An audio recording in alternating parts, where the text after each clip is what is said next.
1 लाख रुपए की सैलरी हर महीने और 150 छुट्टियां 1 साल के अंदर। उसके अलावा एम्स के अंदर सरकारी नौकरी और नर्सिंग ऑफिसर कहलाने का रुतबा, ये सब आप पा सकते हो अगर अगले 40 दिन तक रोज पढ़ाई करो तो। नॉरसेट 8 की नोटिफिकेशन फाइनली आउट हो चुकी है। अप्रैल के अंदर नॉरसेट 8 का प्री एग्जाम आपका होने वाला है। उस नोटिफिकेशन में जितनी इंफॉर्मेशन है, यानी कौन कौन इस एग्जाम के लिए एलिजिबल रहेगा, क्या एज लिमिट है, उसके अलावा आपके फॉर्म कब से स्टार्ट हो रहे हैं, कब तक आप फॉर्म अप्लाई कर सकते हो, प्री एग्जाम कब है, नॉरसेट मेंस कब होने वाला है और आपको प्रिपेयर कैसे करना है, क्या सिलेबस रहेगा आपकी बारी नॉरसेट 8 में, ये सारी चीजें मैं आपको इस वीडियो में बताने वाली हूं। और मैं नर्सिंग की कसम खाकर कहती हूं, इस बार सिलेक्शन जरूर होगा। पहले इस वीडियो को आखिर तक देखो और उसके बाद कॉपी पेन उठाओ और पढ़ना स्टार्ट कर दो। एग्जाम का पैटर्न और सिलेबस डिस्कस करने से पहले नोटिफिकेशन के बारे में डिस्कस कर लेते हैं। आप लोगों के फॉर्म जो है वो स्टार्ट हो गए हैं 24 फरवरी से और ये आप फिल कर सकते हो 17 मार्च तक। इसमें एलिजिबिलिटी क्राइटेरिया रहेगा वो स्टूडेंट्स जिन्होंने बीएससी नर्सिंग किया है या बीएससी ऑनर्स नर्सिंग या फिर पोस्ट बेसिक किया है, जिन्होंने आफ्टर जीएनएम, वो भी इसके अंदर एलिजिबल हैं। और वो स्टूडेंट्स जिन्होंने जीएनएम का डिप्लोमा कंप्लीट किया है उनको चाहिए एलिजिबिलिटी के लिए 2 year experience in a 50 bedded hospital. इसके अलावा एज लिमिट जो है वो रहेगी आपकी 18 से 30 साल तक। इसके साथ ही जो एज रिलैक्सेशन रहता है कैटेगरी वाइज वो भी यहाँ पर एप्लीकेबल रहेगा। आपकी जो फॉर्म फीस रहेगी बच्चे यूआर और ओबीसी के लिए जो फॉर्म फीस है वो है 3000 rupees and other than that जो कैटेगरीज है उनके लिए फीस रहेगी 2400। आपका एग्जाम डेट भी यहाँ पर क्लियर अनाउंस हो गई है। प्री एग्जाम है हमारा 12 अप्रैल को एंड उसके बाद मेंस एग्जाम रहेगा 2 मई को। तो सबसे पहले अब चलो डिस्कस कर लेते हैं कि नॉरसेट 8 का एग्जाम पैटर्न, सिलेक्शन प्रोसेस और सिलेबस अब की बारी क्या रहने वाला है। तो सबसे पहले यहाँ देख लेते हैं सिलेक्शन प्रोसेस क्या रहता है। इसके अंदर हमारे मेजर 3 स्टेजेस रहती हैं। सबसे पहले आपका प्री क्वालिफाइंग एग्जाम होता है जो कि इस बार रहने वाला है 12 अप्रैल को। उसके बाद हमारा होता है मेंस एग्जाम, यानी जो स्टूडेंट्स क्वालिफाई कर देते हैं प्री एग्जाम को वो ही फिर मेंस एग्जाम अटेम्प्ट करते हैं जो कि आपका होने वाला है 2 मई को। उसके बाद फाइनल प्रोसेस, जो स्टूडेंट्स मेंस को क्वालिफाई करते हैं उनकी होती है बच्चे डॉक्यूमेंट वेरिफिकेशन और आफ्टर डॉक्यूमेंट वेरिफिकेशन हमारी फाइनल मेरिट लिस्ट लगती है जिसमें आपका सिलेक्शन होगा। फिर आप चॉइसेस फिल करते हैं कि आपको कौन सा एम्स चाहिए, उसके अकॉर्डिंग आपको एम्स अलॉट होगा और आप बन जाएंगे फाइनली एक नर्सिंग ऑफिसर। सो नेक्स्ट हम डिस्कस करते हैं नॉरसेट के बारे में कुछ स्पेसिफिक डिटेल्स। देखो प्री एग्जाम और मेंस 2 के अंदर ये डिवाइडेड है। अब यहाँ पर कुछ चीज़ें हमें बहुत ज़रूरी याद रखनी है। प्री के लिए और मेंस के लिए आई एम नॉट सेइंग कि आप अलग अलग से प्रिपेयर करो, हमारी प्रिपरेशन वही थ्रू आउट चलेगी पूरी नर्सिंग की, लेकिन यहाँ पर आपको एक अलग से स्ट्रेटजी बनाकर चलनी पड़ेगी प्री के लिए और मेंस के लिए अलग से, क्योंकि क्वेश्चन का नंबर, उसके अलावा टाइम प्रोसेस, सारी चीज़ें दोनों एग्जाम के अंदर डिफरेंट ही रहती हैं। लेवल भी दोनों का अलग अलग रहता है। प्री एग्जाम आपका क्या है बच्चे, दिस इज अ क्वालिफाइंग, यानी कि यहाँ पर जो लेवल रहता है वो थोड़ा सा मेन से क्या रहेगा, इजी रहेगा। उसके अलावा यहाँ पर 1 लाइनर क्वेश्चन ज़्यादा रहते हैं। मेंस का जो एग्जाम रहेगा वहाँ पर 1 लाइनर क्वेश्चंस हो सकते हैं पर बहुत कम होने के चांसेस होंगे। हमारे मेंस के अंदर जो क्वेश्चंस रहते हैं वो ज़्यादा रहते हैं लॉन्ग क्वेश्चंस, आपको कंफ्यूज करने वाले ऐसे क्वेश्चन जिसमें आप पढ़ते पढ़ते लास्ट तक जब तक जाओगे तो कंफ्यूज हो जाओगे कि आखिर ये पूछना क्या चाह रहा है। यानी मेंस तक आपको अगर पहुंचना है, अच्छा प्रिपेयर करना है तो आपको अंडरस्टैंडिंग आनी चाहिए क्वेश्चन की, लैंग्वेज की, आखिर वो पूछना क्या चाहता है। 50% बैटल आप वहीं पर जीत जाते हो। तो एक एक करके दोनों के बारे में अलग अलग से डिस्कस करते हैं। तो सबसे पहले हम डिस्कस कर लेते हैं प्रीलिम्स का एग्जाम पैटर्न। ये क्वालिफाइंग नेचर का एग्जाम है, ये आपको ऑलरेडी पता है। अब यहाँ पर इंपॉर्टेंट चीज हमारे लिए है कितने क्वेश्चंस यहाँ पर आएंगे और कितना ड्यूरेशन आपको मिलने वाला है। टोटल आपको 90 मिनट्स मिलती हैं 100 क्वेश्चन को सॉल्व करने के लिए, जिसमें से 80 क्वेश्चन बच्चे हमारे रहते हैं सब्जेक्ट यानी आपके नर्सिंग के और उसके अलावा 20 क्वेश्चन रहते हैं नॉन नर्सिंग के। और यहाँ पर 1 लाइनर थ्योरी बेस्ड यानी फैक्चुअल क्वेश्चंस ज़्यादा यहाँ पर आपसे पूछे जाएंगे। अब यहाँ एक और चीज़ का ध्यान रखना, ये जो पूरा क्वेश्चन पेपर है वो सेक्शंस के अंदर डिवाइड होता है, यानी टोटल 5 सेक्शन के अंदर इन्होंने इसको डिवाइड किया है। 20 क्वेश्चंस आपको कंप्लीट करने होते हैं 18 मिनट के अंदर, और ये आपको करने ही करने हैं कंप्लीट। इसमें से जितने अगर छूट गए, जो पूरे हो गए, जैसे ही 20 मिनट कंप्लीट होंगी नेक्स्ट सेक्शन आपका स्टार्ट हो जाएगा। और अगर 12 अप्रैल को जो प्रीलिम्स का एग्जाम होने वाला है वो आप क्वालिफाई कर लेते हो तो फिर आप एलिजिबल होते हो मेंस के एग्जाम के लिए। अब मेंस के अंदर जो एग्जाम पैटर्न रहता है वहां पर आपका नॉन नर्सिंग इंक्लूडेड नहीं होगा, यहाँ पर सिर्फ नर्सिंग के क्वेश्चन से इंक्लूड होंगे, और टोटल हमारे पास रहते हैं 160 क्वेश्चन, जिसको हमने फिर से सेक्शंस के अंदर डिवाइड किया है। यार यहाँ पर जो पेपर है उसको डिवाइड करा जाता है 4 सेक्शंस के अंदर, यानी आपको 40 क्वेश्चंस कंप्लीट करने होते हैं और उसके लिए आपको मिलती हैं 45 मिनट्स। अब यहाँ पर जो पैटर्न रहता है बच्चे वो थोड़ा सा डिफरेंट रहता है प्री से। प्री में मैंने बोला ज़्यादा वन लाइनर क्वेश्चंस रहेंगे, यहाँ पर डायरेक्ट क्वेश्चन नहीं पूछे जाएंगे, यहाँ पर आपसे पूछे जाते हैं सिनेरियो बेस्ड क्वेश्चंस, यानी वहाँ पर आपको आइडेंटिफाई करना है, स्पेसिफिक आपको अंडरस्टैंडिंग आनी चाहिए क्वेश्चन की। उसके अलावा प्रायोरिटी बेस्ड क्वेश्चन, जिसमें आपसे पूछा जाता है ना कि इस सिचुएशन में कौन सा आपका प्रायोरिटी नर्सिंग इंटरवेंशन होगा, इस टाइप के क्वेश्चंस यहाँ ज़्यादा होंगे।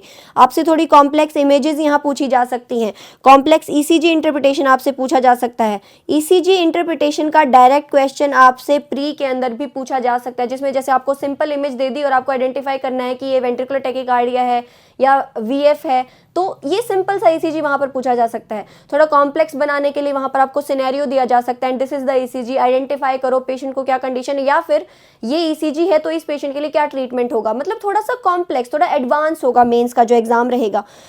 तो यहाँ पर आपको थोड़ा सा ज़्यादा थोरोली स्टडी करना है, यानी यहाँ पर आपके कंसेप्ट स्ट्रांग होने चाहिए।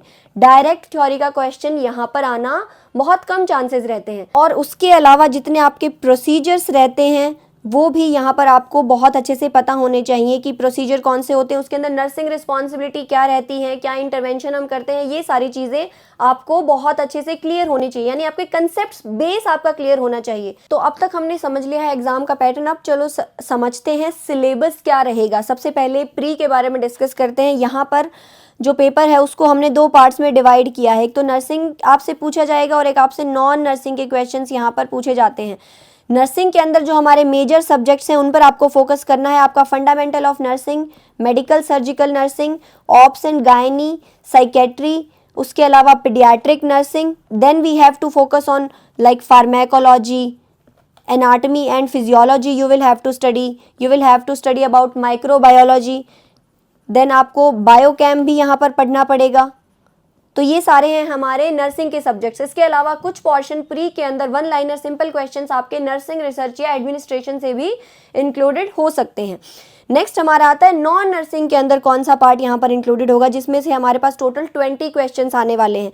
तो यहाँ पर हमारा इंक्लूड होता है बच्चे जनरल अवेयरनेस आपसे पूछी जाती है, यानी कि आप जनरली कितना अवेयर हो अपने आसपास की सराउंडिंग्स को लेके, पिछले 6 महीने में कौन से ऐसे करंट अफेयर्स आए हैं, कौन सी नई सिचुएशंस हुई हैं, कौन से नए बदलाव हुए हैं जो आपको पता होने चाहिए। उसके अलावा यहाँ पर आपके एप्टीट्यूड बेस्ड क्वेश्चन आते हैं। एप्टीट्यूड के अंदर आपका इंक्लूडेड होता है रीजनिंग, मैथ्स, उसके अलावा लैंग्वेज यानी इंग्लिश के क्वेश्चंस भी यहाँ पर आपसे पूछे जाते हैं। जनरल अवेयरनेस में मैंने जैसे आपको बताया कि करंट अफेयर्स के बारे में आपको पढ़ना है। उसके अलावा जनरल अवेयरनेस में जैसे कोई नई पॉलिसी बनी है, इंडियन गवर्नमेंट में कोई चेंजेस आए हैं, ये आपको बहुत अच्छे से पता होना चाहिए। कुछ हिस्ट्री का 1 या 2 क्वेश्चन आपसे पूछा जा सकता है, जो बहुत ज़्यादा फेमस ऑथर्स हैं, बहुत ज़्यादा फेमस बुक्स हैं, उसके बारे में आपसे पूछा जा सकता है। या फिर एनवायरमेंटल कोई नया चेंज आया है, इकोनॉमी के अंदर कोई चेंज आया है, तो ये सारी चीज़ें आपसे यहाँ पर पूछी जा सकती है। बेसिक साइंस के क्वेश्चन भी जनरल अवेयरनेस के अंडर ही आते हैं। उसके अलावा हमारा आता है एप्टीट्यूड। एप्टीट्यूड में आपसे रीजनिंग पूछा जा सकता है, जैसे बेसिक रीजनिंग आपसे पूछी जा सकती है, जैसे न्यूमेरिकल रीजनिंग हो सकती है, डायरेक्शन के क्वेश्चंस आ सकते हैं, ब्लड रिलेशन के, इस टाइप के क्वेश्चंस आपसे रीजनिंग में पूछे जा सकते हैं। मैथ्स में हमारे पास क्वेश्चन आ सकते हैं time and work, time and distance के। उसके अलावा एनालिटिकल क्वेश्चंस आ सकते हैं, जैसे ग्राफ या चार्ट को एनालाइज करो, तो ये सारे क्वेश्चंस आपके मैथ के अंदर आ सकते हैं। लॉजिकल रीजनिंग आपसे पूछी जा सकती है। इसके अलावा हमारा आता है लैंग्वेज, यानी जिसमें इंग्लिश से भी 1 या 2 क्वेश्चन आपसे पूछे जा सकते हैं, और मोस्ट कॉमन उसमें आता है कि ये सेंटेंस सही या नहीं है, ये आप बता सकते हो। उसके अलावा सिनोनिम्स आपसे बहुत इजीली पूछ लिए जाते हैं कि इस वर्ड का और क्या मीनिंग हो सकता है या इसके क्या सिनोनिम्स है। तो ये बहुत मोस्ट कॉमन क्वेश्चंस रहते हैं जो आपसे नॉन नर्सिंग में पूछे जाते हैं। नर्सिंग का जो पोर्शन रहेगा यहाँ पर सारे सब्जेक्ट्स के वन लाइनर यानी डायरेक्ट फैक्चुअल क्वेश्चंस आपको पता होने चाहिए। जैसे कोई मोस्ट कॉमन साइन है, बहुत इंपॉर्टेंट कोई साइन है ना, एनाटॉमी से जैसे डायरेक्ट क्वेश्चन पूछ लिया जाता है कि लॉन्गेस्ट बोन कौन सी है, तो इस टाइप के डायरेक्ट क्वेश्चंस आपसे यहाँ पर पूछे जाएंगे प्री के अंदर। फिर जो स्टूडेंट्स प्री क्वालिफाई कर लेते हैं फिर वो बढ़ते हैं मेंस की साइड, जहाँ पर नॉन नर्सिंग का कोई पोर्शन नहीं रहता है। यहाँ पर सिर्फ हमारे नर्सिंग के सब्जेक्ट्स रहेंगे जो कि आपको काफ़ी डिटेल में पढ़ने हैं। जैसे हमने अभी देखा कि हमारे पास मेडिकल, सर्जिकल, नर्सिंग आप पढ़ रहे हैं। जैसे प्री के लिए हमने डायरेक्ट वन लाइनर पढ़ लिए थे, लेकिन अब आपको मेडिकल, सर्जिकल को और डीप से पढ़ना पड़ेगा। You have to study about the critical care nursing, you have to study about the emergency और ट्रॉमा नर्सिंग। तो इस टाइप से आपको सारी चीज़ें थोड़ा और ज़्यादा डिटेल में पढ़नी पड़ेंगी। एंड इसके अलावा कोई सर्जिकल प्रोसीजर्स हैं और उन सर्जिकल प्रोसीजर्स में आपकी क्या रिस्पॉन्सिबिलिटीज़ रहती हैं, ये इस टाइप के क्वेश्चंस आपसे पूछे जा सकते हैं। फंडामेंटल ऑफ नर्सिंग को भी आपको और ज़्यादा अच्छे से पढ़ना पड़ेगा। और कोई एडवांसमेंट आई है क्या किसी प्रोसीजर में, ये चीज़ें आपको पता होनी चाहिए। कोई हो सकता है नई गाइडलाइन चेंज हुई हो, लाइक AHA हमेशा अपनी गाइडलाइंस को चेंज करता रहता है। लाइक AHA 2020 नई क्या गाइडलाइंस आई, वो आपको स्पेसिफिक अभी जो नए प्रोसीजर्स चल रहे हैं उनके अंदर अगर कोई चेंज आया है तो वो आपको पता होना चाहिए। इसी तरह जैसे आप CHN आप पढ़ोगे, डायरेक्ट वन लाइनर क्वेश्चन आ सकते हैं प्री के अंदर, लेकिन CHN में अगर WHO ने कोई अपडेट कर दिया है नया, या किसी भी फेडरेशन ने कोई नया अपडेट दिया है, तो उसके लिए आपको अवेयर रहना पड़ेगा। ये डीप में जो क्वेश्चंस हैं ये आपसे मेंस के अंदर पूछे जा सकते हैं।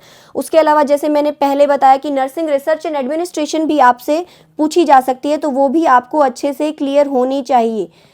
एडमिनिस्ट्रेशन एंड मैनेजमेंट से आपसे बहुत कॉमनली क्वेश्चन पूछ लिए जाते हैं। प्री में आने के चांसेस कम हैं, लेकिन मेंस में क्वेश्चंस आ सकते हैं, क्योंकि मोस्ट कॉमन स्टूडेंट्स क्या करते हैं, इन सब्जेक्ट्स को छोड़ देते हैं।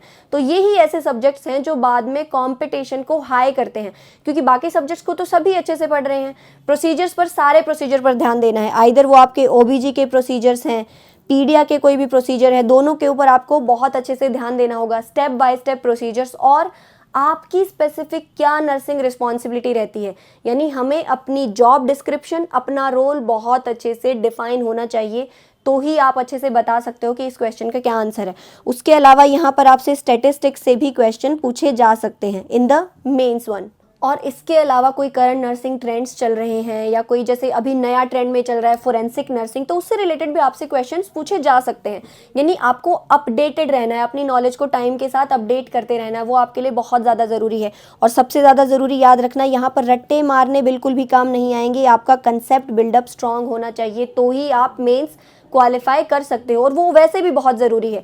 आगे जाके अगर आप अभी रट्टे लगा के जॉब ले भी लोगे, लेकिन बाद में जब हम जाते हैं in our professional field, we have to maintain the respect. और उस टाइम पे अगर हमसे कोई क्वेश्चन पूछता है तो हमें अगर उसके बिहाइंड का कंसेप्ट पता है, so we are maintaining a standard there. तो अब बारी आती है प्रिपरेशन कैसे करनी है, जो कि हर एक स्टूडेंट के मन में अभी आ रहा होगा।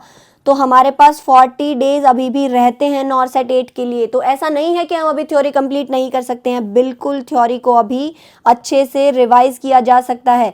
और अगर दिन में 4 घंटे पढ़ रहे हो तो 8 घंटे पढ़ो, अपने स्टडी टाइम डबल करो। आई एम नॉट सेइंग कि सिर्फ 2 घंटे पढ़ने से आप नर्सिंग ऑफिसर बन जाओगे, नहीं, बच्चे 16-16 घंटे भी आपको पढ़ना पड़ेगा अगर आपको थ्योरी का कंप्लीट रिवीजन करना है तो। और हाँ, आप इतने कम टाइम में भी कर सकते हो। और सिर्फ क्यों नॉर्सेट 8 का आप टारगेट लेकर चल रहे हो, साथ में RRB को भी टारगेट करो। इसके अलावा फ्यूचर में जो एग्जाम आने वाले हैं सबको टारगेट करो। एक तीर से 2 निशाने लगाओ। अभी के अभी बहुत ज़्यादा सीरियस होकर प्रिपेयर करोगे तो ये प्रिपरेशन बाद में थ्रू आउट योर लाइफ आपको काम आने वाली है। थ्योरी को रिवीजन करो और उसके बाद आपको करनी है सबसे ज़रूरी क्वेश्चन प्रैक्टिस पर फोकस करना है। अब क्वेश्चन प्रैक्टिस करने के लिए हमें 4 चीज़ें करनी है। सबसे पहले हमें टॉपिक वाइज क्वेश्चंस कंप्लीट करने हैं, देन हम पढ़ सकते हैं subject wise questions, then you have to complete your PYQs, previous year question आपको पता होने चाहिए। आई एम नॉट सेइंग कि प्रीवियस ईयर से जैसे आपने पहले पढ़ लिया उसको याद करके चले जाओ वही दोबारा आ जाएगा, नहीं, लेकिन आपको एटलीस्ट ये आइडिया मिलता है कि हाँ ये टॉपिक इंपॉर्टेंट है, इस टॉपिक से इस टाइप का क्वेश्चन बन सकता है। आगे आगे जितना ज़्यादा एडवांसमेंट होती जाएगी, कंपटीशन उतना हाई होता जाएगा और क्वेश्चंस भी उतने एडवांस आते जाएंगे, लेकिन आपको अगर एक टॉपिक की बेसिक नॉलेज है तो एटलीस्ट आप क्वेश्चंस को समझ पाओगे। उसके अलावा लास्ट हम करते हैं मॉक टेस्ट, आपको यहाँ पर ज़रूर प्रैक्टिस करना है। फाइनल जिस टाइप से ऑनलाइन वहाँ पर पेपर अटेम्प्ट करने वाले हो उसी की प्रैक्टिस यहाँ पर पहले करनी बहुत ज़रूरी है, नहीं तो उस टाइम पर गड़बड़ हो जाती है, एंग्शियस हो जाते हैं, हमें समझ में नहीं आता है किस टाइम से अटेम्प्ट करना है।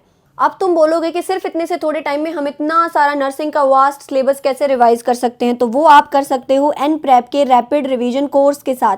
उसके अलावा अब यहाँ पर वो स्टूडेंट्स ऐसे रह जाते हैं या फिर वो बच्चे ऐसे रहते हैं जिन्हें डायरेक्शन नहीं मिलती है, वो इतने कम टाइम में कंप्लीट नहीं कर सकते, लेकिन अगर आपको प्रॉपर गाइडेंस और डायरेक्शन मिलती है तो हाँ, आप बहुत कम टाइम के अंदर भी बहुत अच्छे से प्रिपेयर कर सकते हो।